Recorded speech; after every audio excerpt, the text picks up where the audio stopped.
Welcome to the Museum of Australian Democracy at Old Parliament House. Over the course of several weeks, the Museum of Australian Democracy has hosted 3 free events featuring well-known Australians who've shared their thoughts and hopes on some of the hottest topics shaping our democracy today. Tonight's conversation will focus on the topic freedom of speech and censorship. How free are we? We do rather like to think of ourselves as a freedom-loving people. You often hear politicians talking about how freedom of speech and freedom of expression is such a central part of the Australian character. The point about freedom of speech is that it is, as many political and legal philosophers have described, the bedrock freedom, the one which makes sense to who we are and what we are. Without it, no other freedom could survive. In my view, it's journalists and artists who need to be at the forefront of defending this freedom. It's their livelihood which depends on it, and artists, more than anyone else in this society, have the space to push and test the limits and provide a platform for change. We are the freest country in the world, but, if you don't like it, leave. I've heard that phrase countless times. The nerve to criticise our country is criticising all we stand for. It is criticising the sacrifice that the diggers made for our country. The extreme opinions on any given issue are the essential sort of voices that have to be heard in order to kind of define the middle. If you believe in anything, you've got to express it, because you've got to drag those beliefs. You've got to drag the middle a bit closer to you. You have to kind of redefine what that middle is by, expressing those extremities. And as artists, we kind of do that a lot. Our tolerance is something that I think we should be really proud of, but it's also something that is quite vulnerable. We don't have secret police, but we have secret files, and we don't have death squads, but we have smear campaigns. And inevitably, in they swoop. These politicians who are hungry for profile, they want to establish their moral credentials. I see these type of issues as a free kick, like a goodwill voucher you can cash in at Middle Australia, a vote winner. So the discussion is over before it began. And it doesn't really matter where you stand on the issue. You can have polarised opinions. What really matters is that it's thoroughly debated. A concentrated media ownership is an indirect form of censorship we face today. When a handful of conglomerates can own the majority of the media, it is the bosses that can dictate their own information firewall on what's important and how it can be framed. Any concentration of power does not help future-proofing our democracy against corruption, which brings the censorship discussion to the mandatory internet filter proposed for Australia.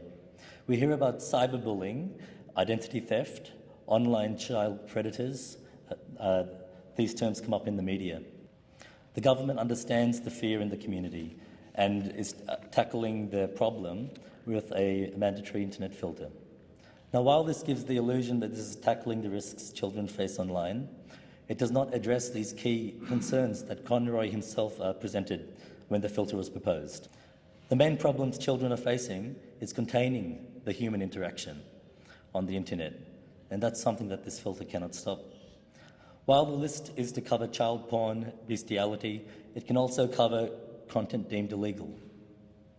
While today this may cover graffiti instruction videos, maybe in a couple of years' time it will cover abortion, euthanasia, or, to give a dire scenario, news websites or an oppositional party's website. What does this mean if the government has the technology in place to control the information flow? I'm a parent, but I hear alarm bells when politicians start talking about protecting our young children. I'm trying to protect my children from politicians, especially when they try to kiss them in shopping centres. So with freedom comes responsibility, and the internet is not always responsible. There are bad things on the net. However, I believe that the government should be enabling parents to deal with it instead of with opt-in censorship in a transparent fashion. I'm just wanted to talk as far as censorship goes as to our quite unusual experience with The Herd, I think. We began the band in around 2001. September 11 had occurred, and we were involved in Howard's Children Overboard debacle. So it wasn't a deliberate attempt on our part to say no one is talking about these issues. We feel like someone should. It was a topic that was close to our hearts at the time and we thought was interesting and important. So we wrote a song called 77%. It was actually the number of people that agreed with the Liberal government's policy on immigration at the time and the Pacific solution.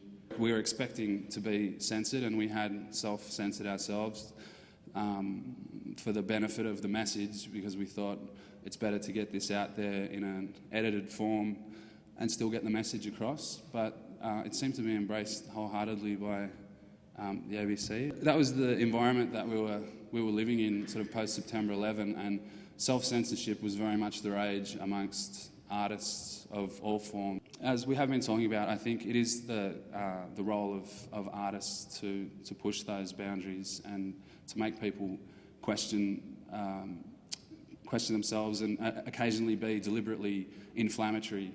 I think that can be beneficial, and yeah, hopefully we've got some more. We'll come up with something else in the near future and try and offend you all.